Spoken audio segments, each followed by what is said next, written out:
Hello again. This is the last part. Um, it's 4 a.m. and I'm quite tired. I'm so sorry. But I will try to summarize the conclusion and have my ideas again summarized and then finish it in hopefully half an hour. So last I said I agree with Cassian that there was one ancestral original Eurasian language, which was in my ideas, it was the ancient North Eurasians, and because all the communities, all the language families, they are agglutinative. Whoever the ancient North Eurasians connected with. So their DNA is in the regions where there are mostly agglutinative languages. So I would actually agree on this theory. And these languages were in Siberia, most probably in Central Asia, as I said. And they were also in 18,000 until 8,000 BC, maybe a little earlier. So that's my theory. And from there, it didn't part yet. It went on until the vocabulary of the Semitic languages came in. Then it started to fuse, because Indo-European languages are called fusional languages, because it was fused by the Semitic languages. So a fusional language is actually the mixture of Semitic and agglutinative languages. So I would say the Ural-Altaic language fused with the Semitic language and became Indo-European. But there are some languages which haven't completely changed in the structure. For example, the Persian language, which has in structure stayed the same. And also the Basque language hasn't changed. There is also the Caucasian languages, which are agglutinative.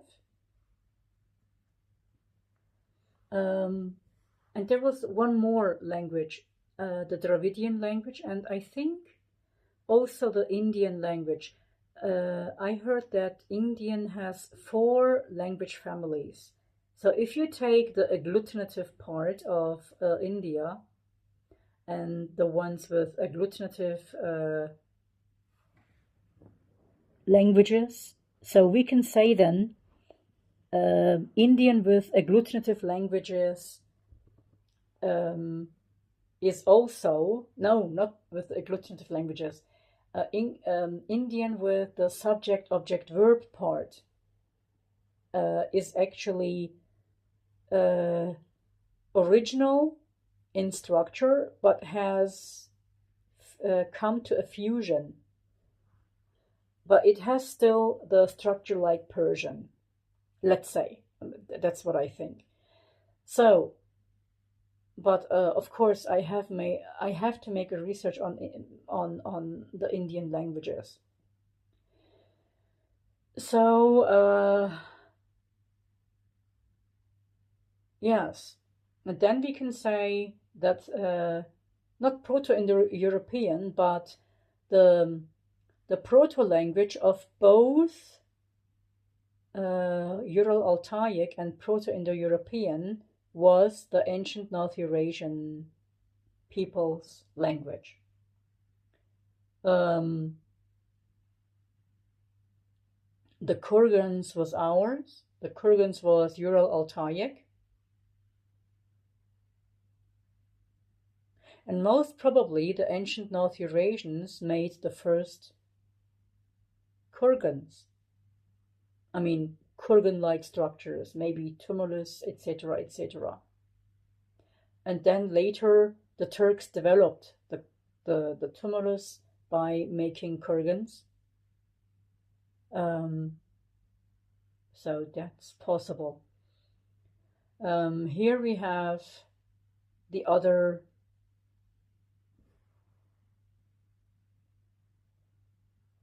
haplogroups, etc.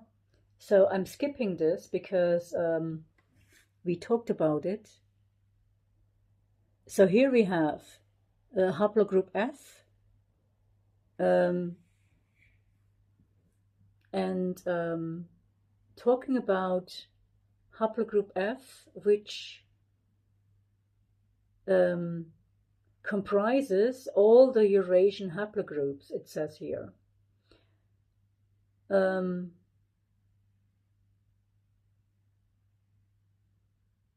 So for me, actually, it was haplogroup P, right? And it goes on with Indian haplogroups.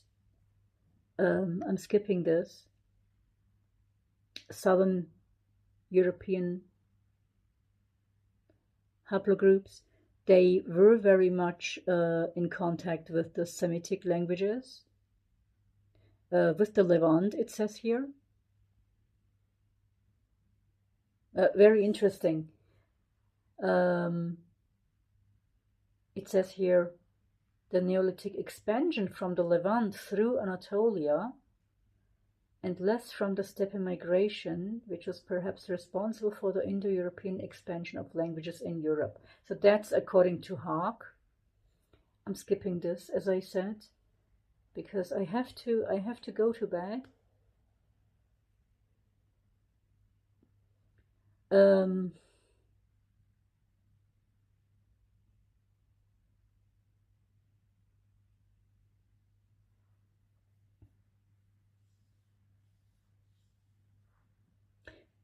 I also don't like the term Aryan or Indo-Aryan, etc., etc.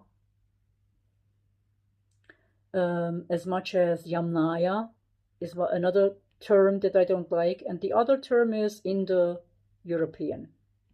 So there are three terms, and also the mixture of these. Let's, for example, Indo-Uralic is another term for this, right? This is because they don't want to use the word Altaic. So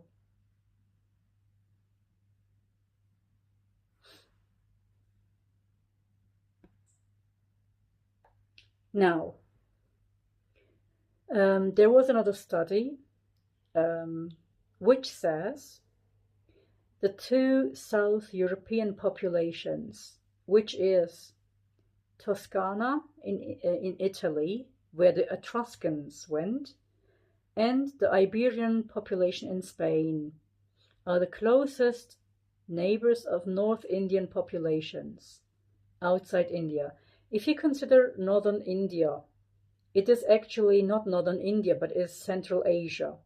So Central Asia was the place where the Etruscans also went. So because it has something to do with the Hungarian language. So if you consider Hungarian, Turkish, if you consider the Central Asian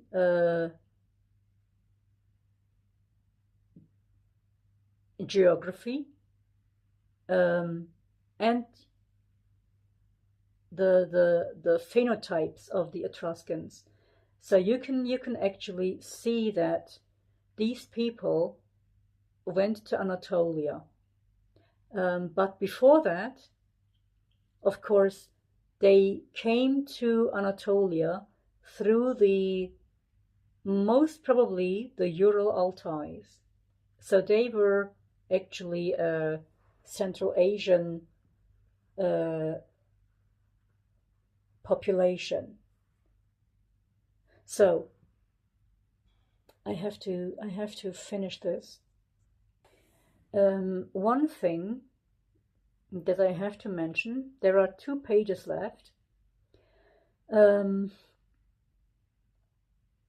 It says here, there are genetic links between Indians, Tajiks, French, Sardinians, but also Caucasian Avars, who may have come from Mongolia and Finno-Uralic Maris of the Volga, linked to the Malta boy, which had a Y haplogroup R 24,000 years ago. So the Malta boy was Central Asian. He was from the Altai. Okay. Finno-Uralic, I can agree with. Mongolia, I can agree with. Caucasian Avars, the Tajiks, Indians. Was this all a mixture of? So this most probably shows that the ancient North Eurasians had these kinds of phenotypes, which was found in northern Indians. I'm not talking about southern Indians, but the northern Indians, most probably close to Central Asia, the Tajiks, which were, of course, not of Persian descent, which consider themselves more Turkic than Persian. The French, which come from the Caucasus. The Sardinians, the Ötzi gene, that was actually a very Anatolian dominated gene, and the Caucasian Avars. So that means the Avars, I mean, they should be related. Both of them should be related, the Avars. Mongolia and Finno-Uralic, as I said, they are all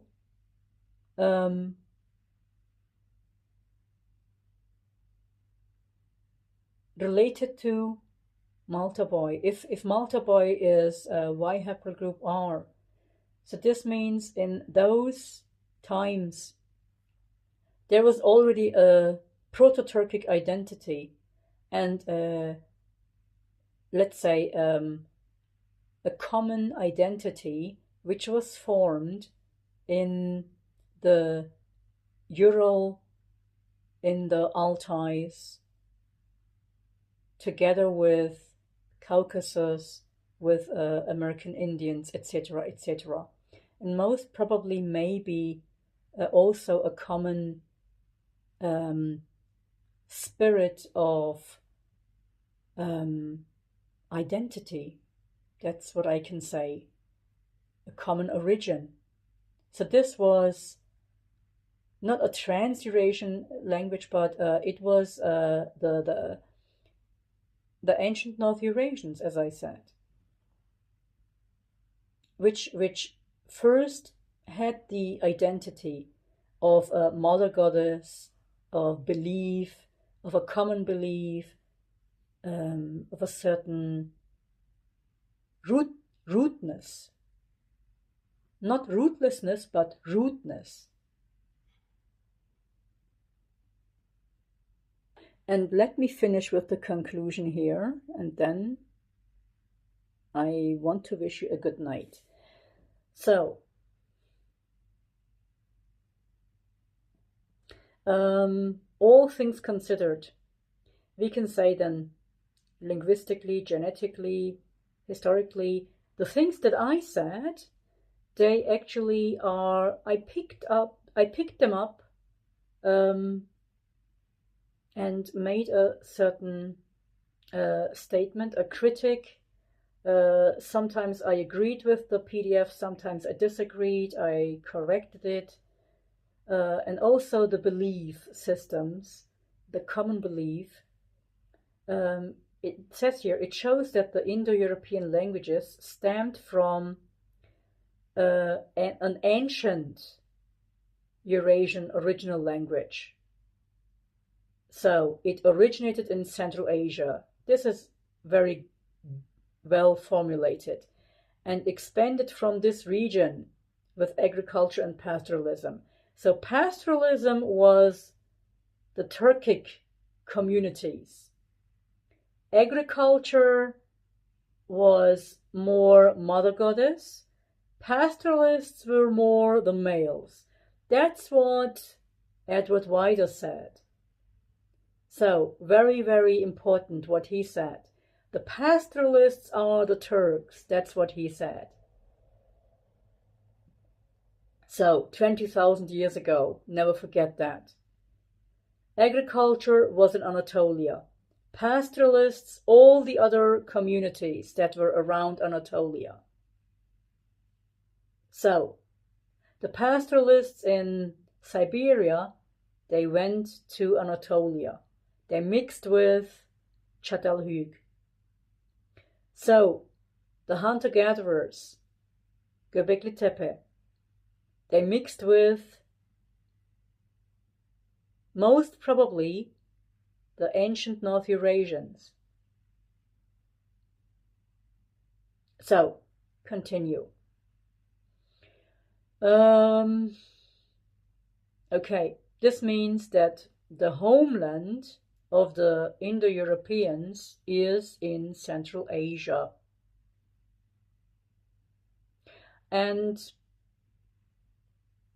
the vocabulary they use is actually an agglutinative vocabulary. It is a Proto-Turkic vocabulary.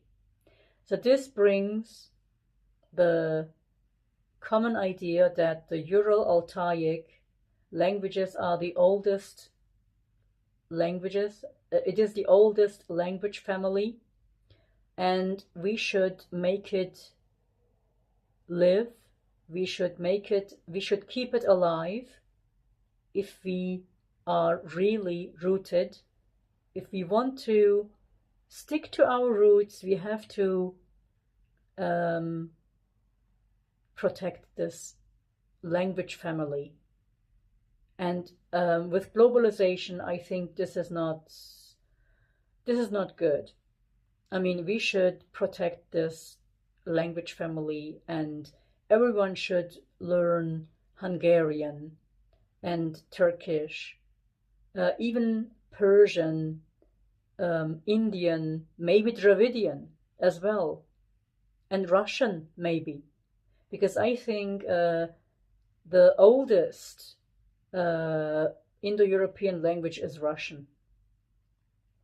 It's a Slavic language, and Slavic, I think, is older than Indo-European. Because here it fuses. Slavic fuses with Turkish and becomes Indo-European. So, let's continue. It goes on with the Silk Road, etc., but I'm skipping this part.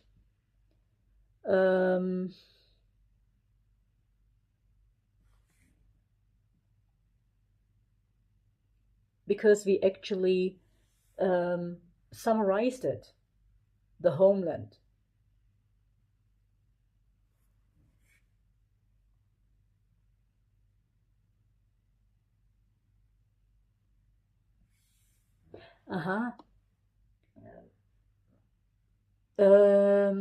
It says something about Chinese, but I'm skipping this as well. And then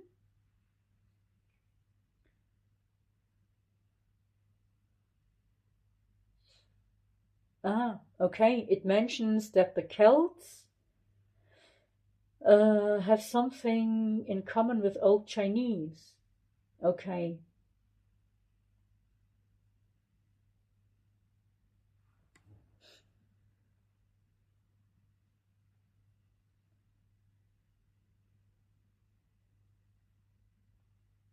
So, um, UNESCO. Uh-huh. That's interesting. Why does UNESCO care about Greater Central Asia? Because it wants to protect the roots? Suddenly? How come?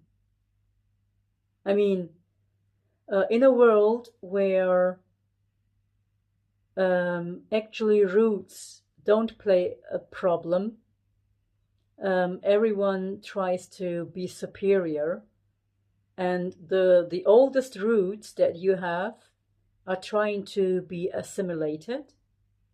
So where the world wants to become a global place, globalization is not good.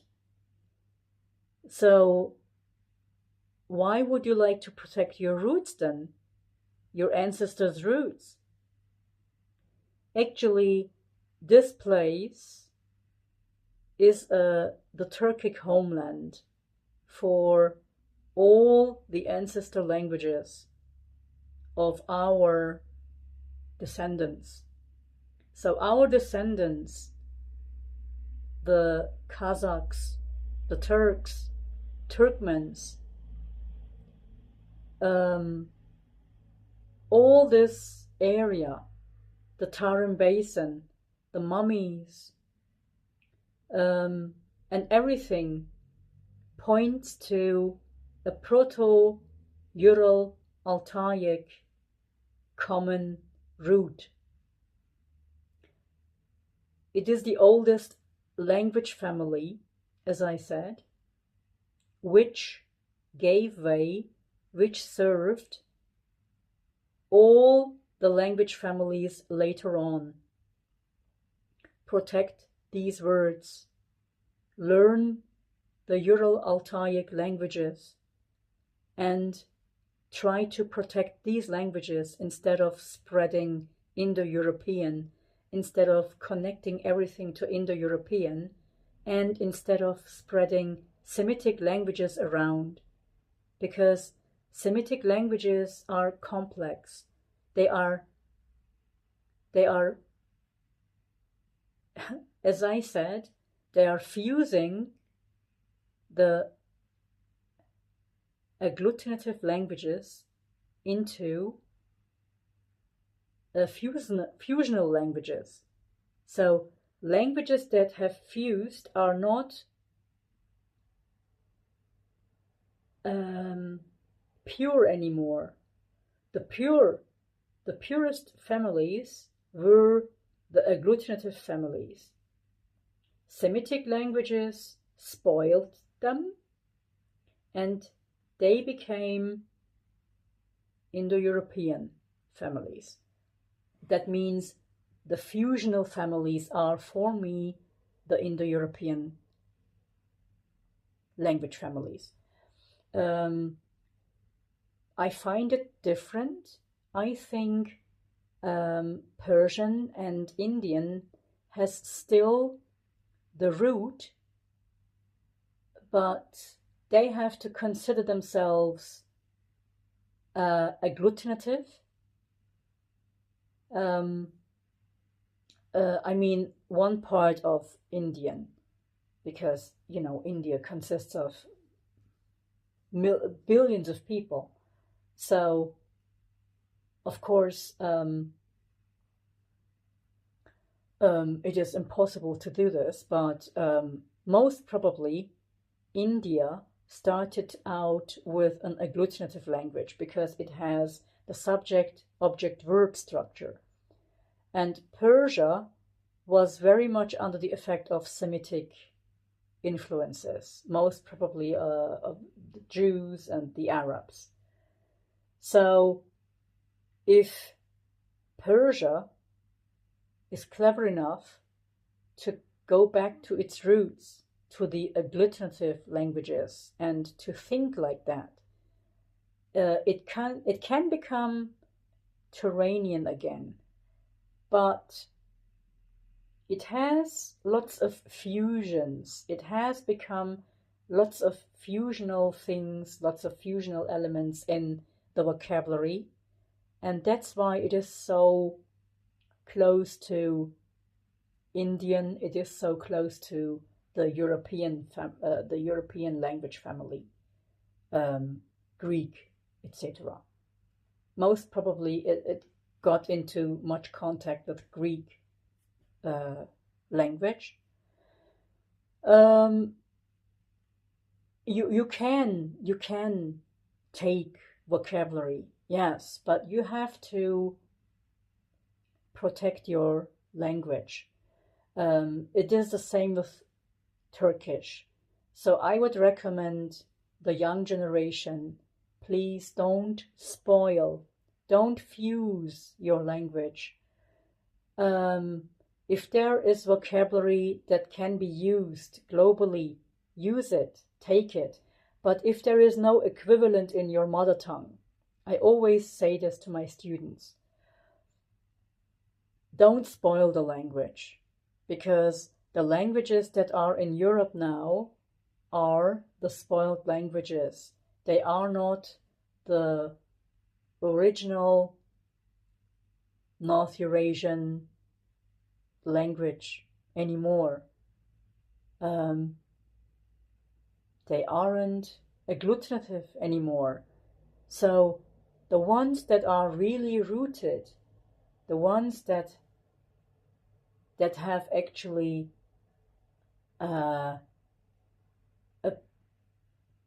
something to be proud, are actually the Ural-Altaic languages, because they keep the traditions. And the ones that keep the traditions, they also keep the language. That's why the Turkic languages, the Uralic languages, and even all the Siberian languages, I would say, all the Central Asian languages are important, especially the Native American languages. They are also important because they keep the roots, they keep their roots. That's why they are important.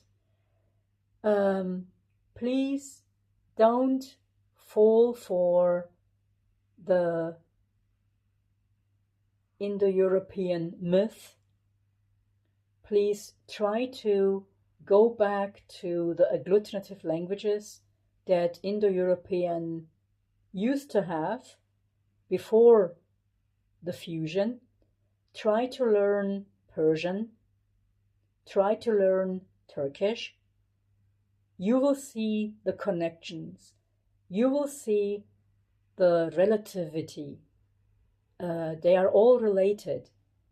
The vocabulary, the structure is slightly different, but if you consider the vocabulary of Persian, of Greek, of Turkish, you will see that it's close to European, except the vocabulary. Some of the vocabulary is different. I know German, I know English, I know Turkish, and a little bit of Italian. I can tell which word got affected by the other and which form spoiled the other. And I can find out that among all the languages that I know, that actually the pure Turkish was the original form in most of them, and the others that they got spoiled.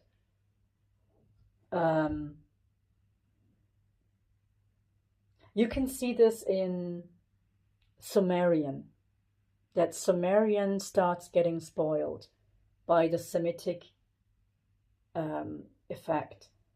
You can see this in Dravidian and Indian languages, they get prefixes by the Semitic tribes. You can see this, you can see this in Persian. It gets a different structure, it gets prefixes. So it got spoiled, but not that much as subject, verb, object structure. It didn't change the structure, and also Indian didn't change the structure. So in this way, it is similar to agglutinative languages. It is one step away from agglutinative languages. Only the vocabulary is different. 2 steps away is the Indo-European languages. I mean, 2 steps away is the subject, verb, object structure, because it changed the structure. So Semitic languages changed the structure of Europe that have subject, verb, object structure. So this was the summary. Thank you very much for listening. And thank you for your patience. I hope you will like this speech of mine. I try to do my best. I try to give my ideas, and hope to hear you and see you. Hope you see me and hear me in another video of mine. Good night.